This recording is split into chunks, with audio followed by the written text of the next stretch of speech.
What is up, y'all? My name is Emma Pearl. A lot of my friends call me EP. I am a retro gaming enthusiast, a retro gaming collector. I like to consider myself a bit of a storyteller. I'm also a Twitch streamer. I stream on Twitch a few days a week. I have for about a year and a half now. You can also find me on places like TikTok, Twitter. TikTok, I'm probably best known for being super into possums, which is North America's only marsupial, I think. They eat ticks. Possums are good. You should love them. Go check out the TikToks. You'll love it. I'm here today to talk to you about one of my favorite things in the world, which is obviously retro video gaming. Retro being kind of a contentious term, I guess, these days, because you're not going to believe it when I say it, but like the PS3 is 15 years old. To me, the PS3 is retro because it's been a minute. But that's hard to imagine, especially for like millennials, people that have come up in the 2000s. It's hard to imagine what retro actually means now. But, I'm really excited to have this podcast as an opportunity to dig into that, dig into what that time period really looked like and meant for me as someone growing up in it. And, also get a chance to connect with other people, too. See what this time period was like for you, whether you were literally, like, toddling around playing Wii or whatever that may have looked like for you. I'll dig into my own personal stories, of course, but this intro episode is basically for me to dig you into where I'm at in terms of the 2000s and how I'm approaching things as it relates to digging into this podcast and this time period for gaming. If you want to find me other places, I am Emma Pearl on Twitch, twitch.tv/Emma Pearl. Pearl, like a pearl, is my grandma's name. A lot of folks in my life call me Emma Pearl EP or Pearl. And that's really rad. You can find me on Twitter at twitter.com/Emma Pearl here. You can also find this podcast on Twitter at twitter.com/TIGY pod. And I guess that's like a good opportunity for me to tell you the name of this podcast, like a solid 2.5 minutes in. You are listening to the intro episode of Today in Gaming Yesterday. Really excited to be here with you. Really excited to take the kind of research I do for fun and turn it into hopefully something that can be used to connect with other people and hear about their own experiences as gaming, what they appreciate about the time period, what they remember, and have an opportunity to reflect with y'all about how it's kind of impacted what we do now, the industry now, how we grow up now. Because I think, media and how it's evolved over the past a long time. I'm really into the Spaceship Earth ride at Epcot. So like, I understand that communication has spanned millennia, but when I think about media in this context, I think about it like, for my parents, it was probably like, oh yeah, there was like a TV in the living room. There was a radio in the living room. And for us, a lot of the way that we consumed media in the early 2000s was not only like TV, radio, all that stuff, but also it became video games.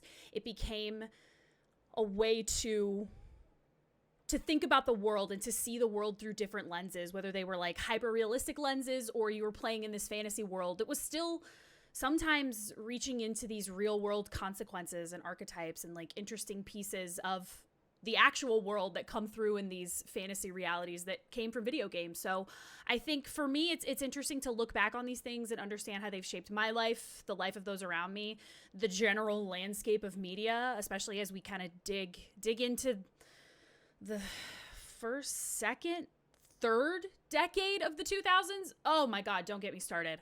But let's take it back a little bit. I'm gonna get into my like storytelling vibe. I'm gonna take you back to New Year's Eve, 1999.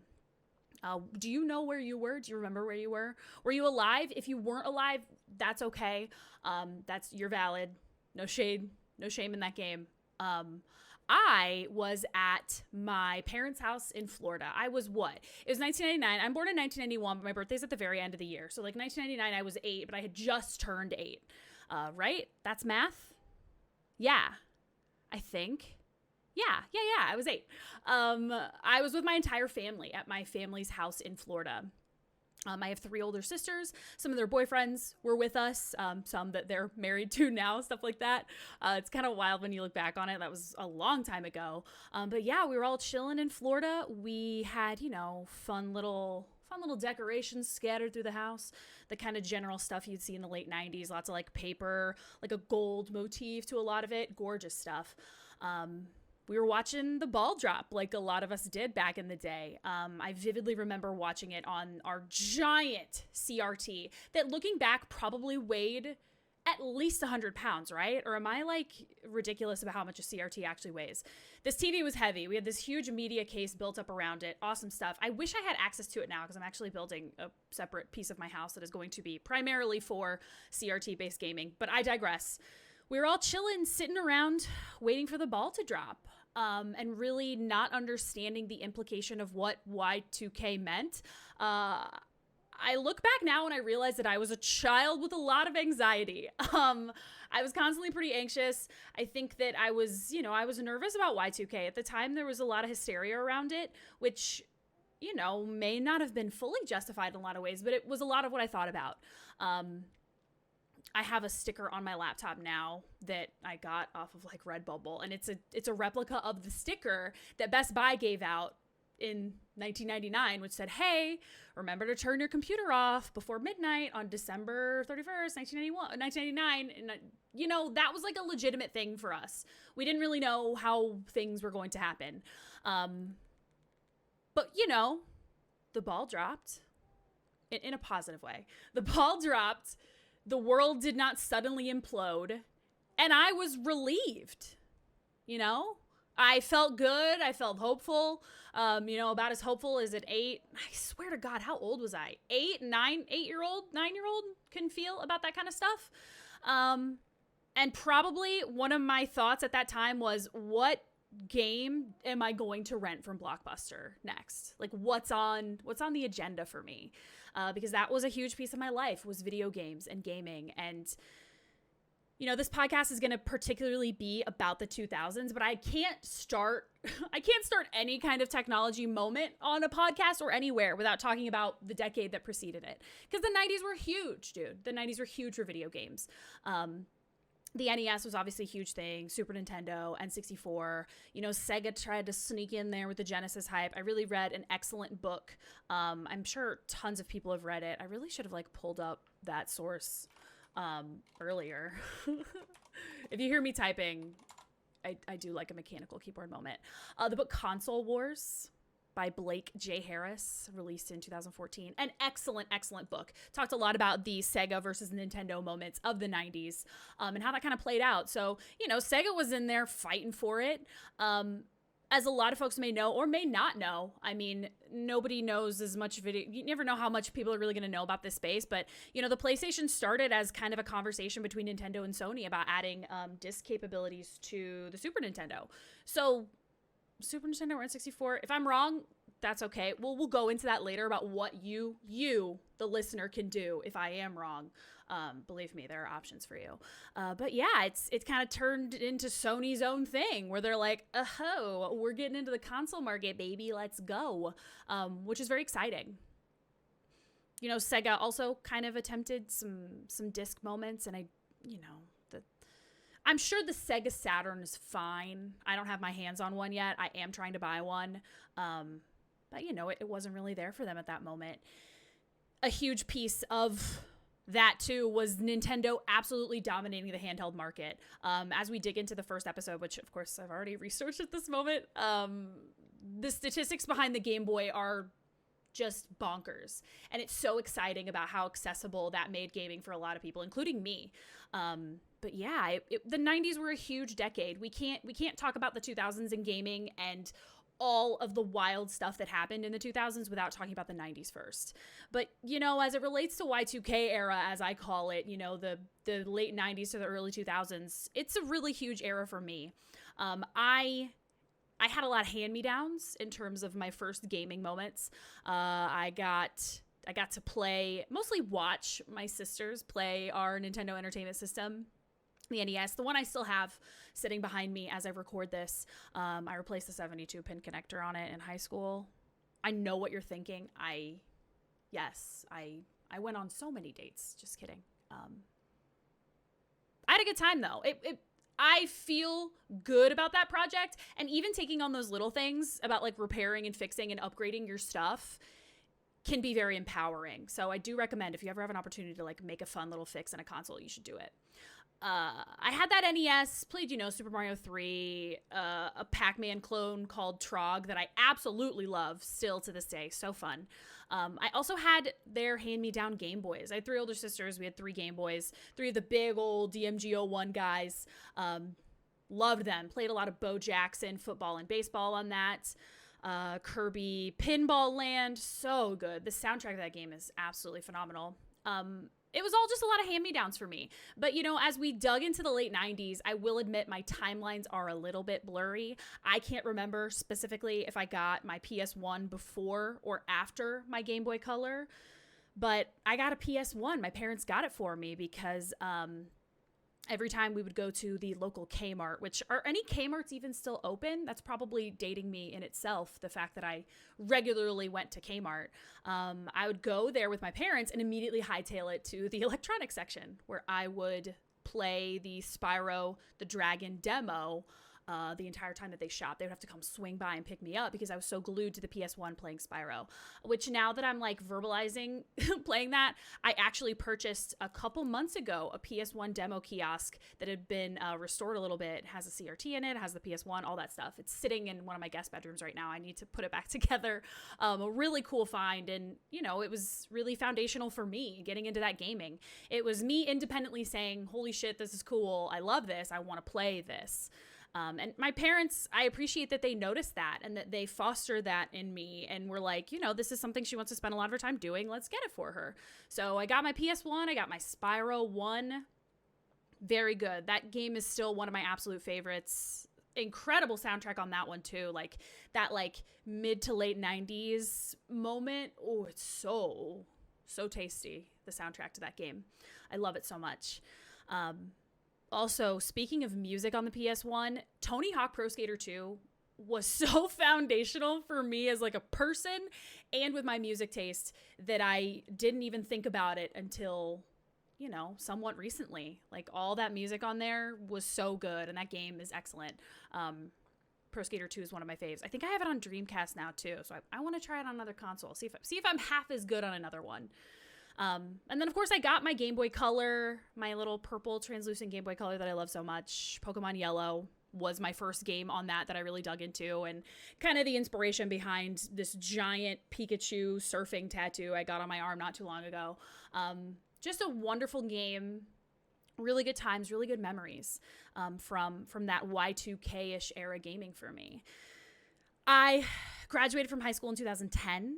And so, the 2000s were that big period of adolescence for me, meaning that it was when I was growing up. It was when I was getting my first job, when I was making money on my own, making my own decisions about how to spend that money, and not necessarily relying on the hand-me-downs I got from my older sisters because they were all way older than me.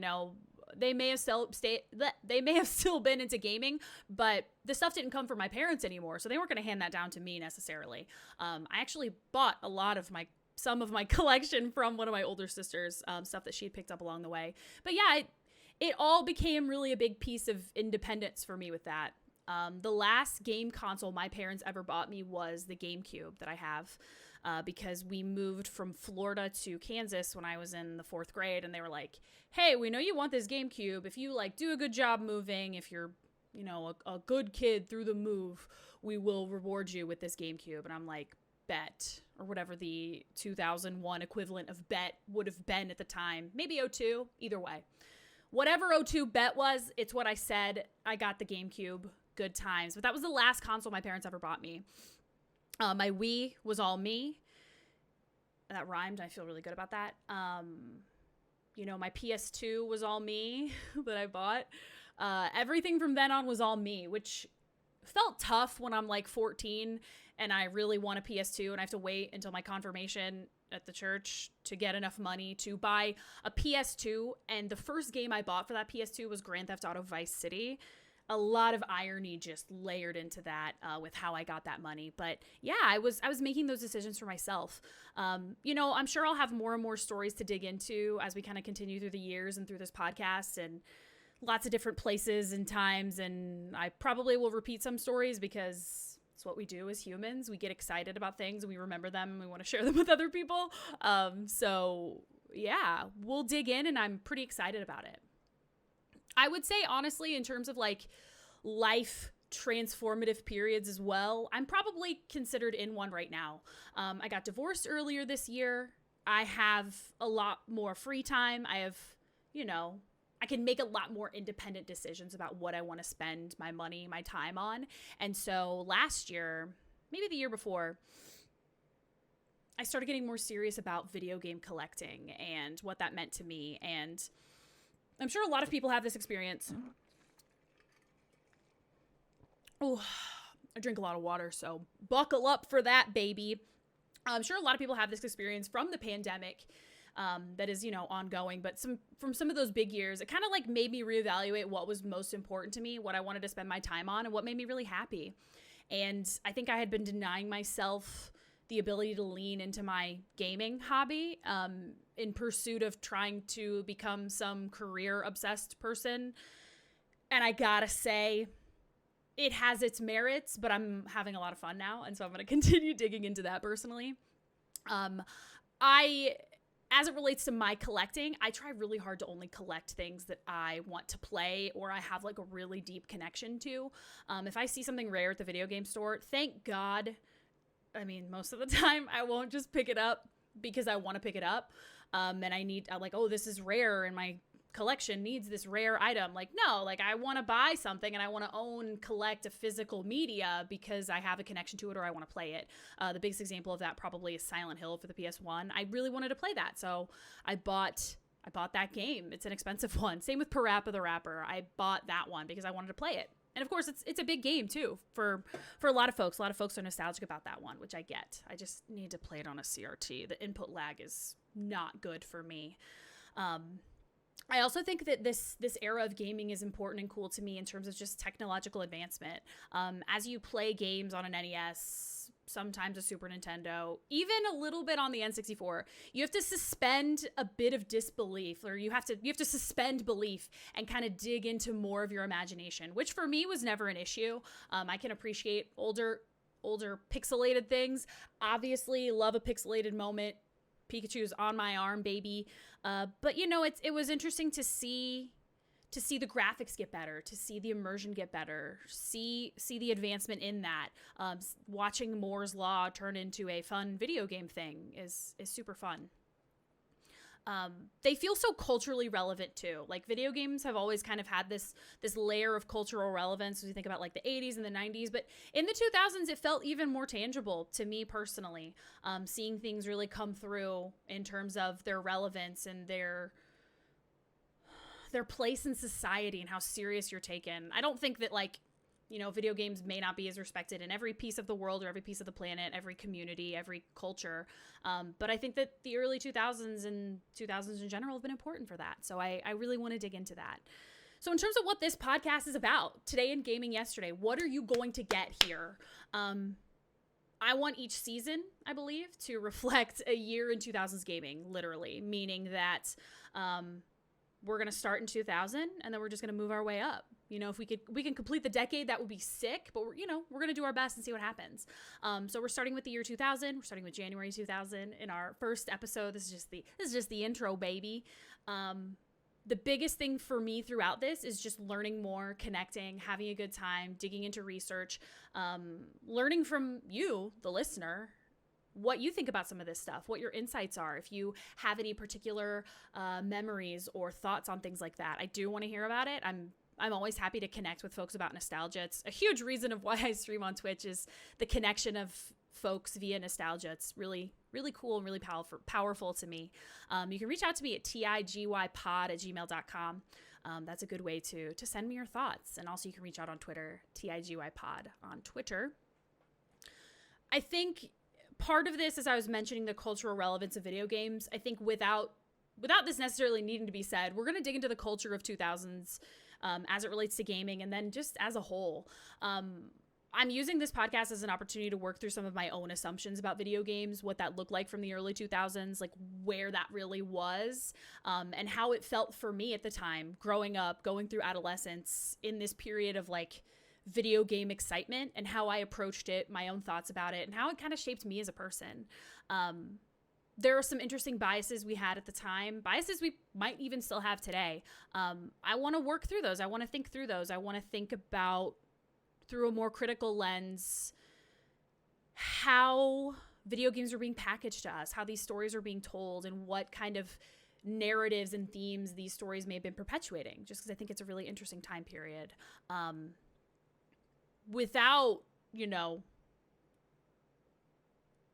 digging too much into that piece, though, I want you to know that, like, I'm not going to be perfect. I am an imperfect person.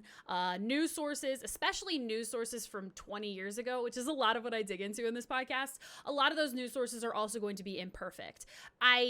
I encourage, I value feedback, constructive feedback, helping me understand things more clearly, helping correct things that may be incorrect. That's totally rad, and I'm totally down with that. I do want to learn. I think it's important that we learn from each other. We get better along the way. I'll say it again. I'm not a perfect person. Hoobastank really got it right. Not a perfect person. And so you can email me. I mentioned it earlier, but it's tigyypod@gmail.com, or you can reach out to me on Twitter, tigyypod on Twitter. I think it's important we both learn from each other. You, listener, me, talker, that we learn from each other and kind of learn more about this time period and share the knowledge that we do have. If I ever have a call to action in the podcast, that's because it's legitimately a call to action. Let me know what's going on. Let me know what your thoughts are, what stands out to you. You can also share with me gaming memories that you have. I can't guarantee that I'll mention them on the podcast, but, if you ever did like a really cool trick in Tony Hawk and you've never had anyone who wanted to hear about it, or you got like a really rad high score on something and nobody in your life cares about it, let me know. I might be stoked for you and with you. I'm happy to hear about it. Just email me. So in terms of like how this podcast is going to happen, I'm kind of taking it as I go. This is my first adventure into the realm of podcasting. So it's kind of just whatever research stands out to me at any given time, what kind of information I'm able to receive and dig into. I've been reading a lot of magazines, really good stuff. I'll definitely make note of those references as well as websites that I use if you ever want to dig into stuff on your own, and kind of dig into those resources on your own. You're more than welcome to, and I'm happy to point you in the direction of those things.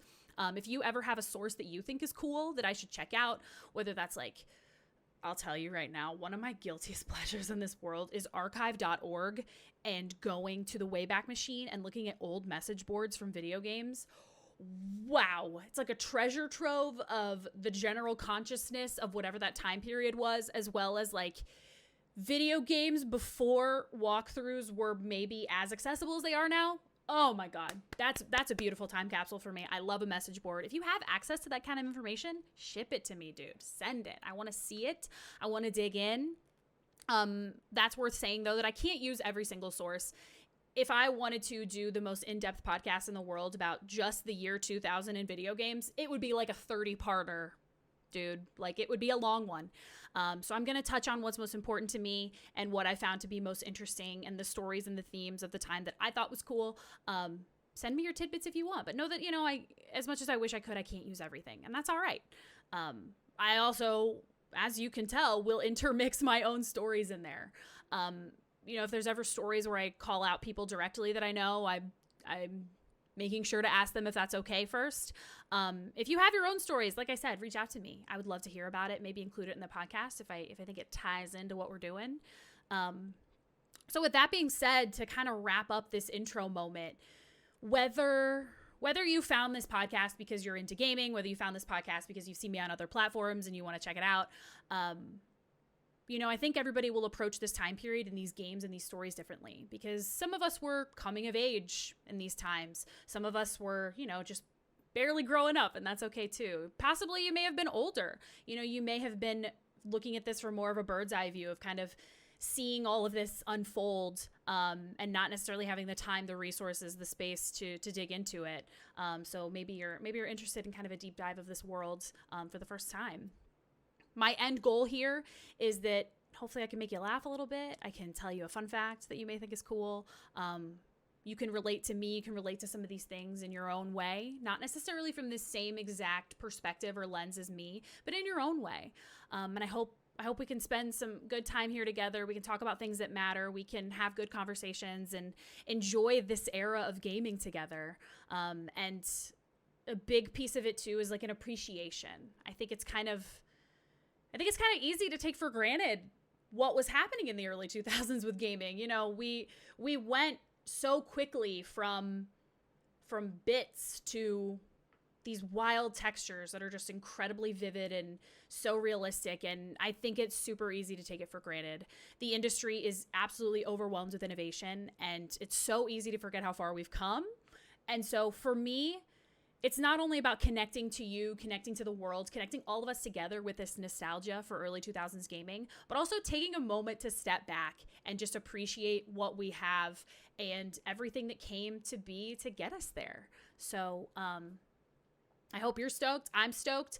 Like I said, it's my first foray into the podcasting universe. So the constructive feedback does help a lot. Let me know your thoughts. You know, I'm going to adapt. I'm going to do my best over time and continue to make this as good as I can, as good of a listening and or viewing experience as I can for you, my viewer/listener. So yeah, that wraps up the intro, I suppose. I hope you have a lovely time. As of the time of this recording, I also would be silly not to tell you about the Classic Game Fest coming up in Austin, Texas towards the end of July, July 23rd and 24th. It's a huge convention. You should check it out. Look it up, Classic Game Fest. Get your passes. I'll be there. I'm a feature creator, and I'll be on the creator panel. And I'll have my own booth. You can stop by and say, hey, we can geek out about your favorite 2000s video gaming memories. I would love to hear all about it. So if you're in the Texas area, check it out. I'm so stoked. I went last year and it was the best. So I'm really excited to be there again this year. But I will catch you around next time. Once again, my name is Emma Pearl. This is Today in Gaming Yesterday, and I will see you next time.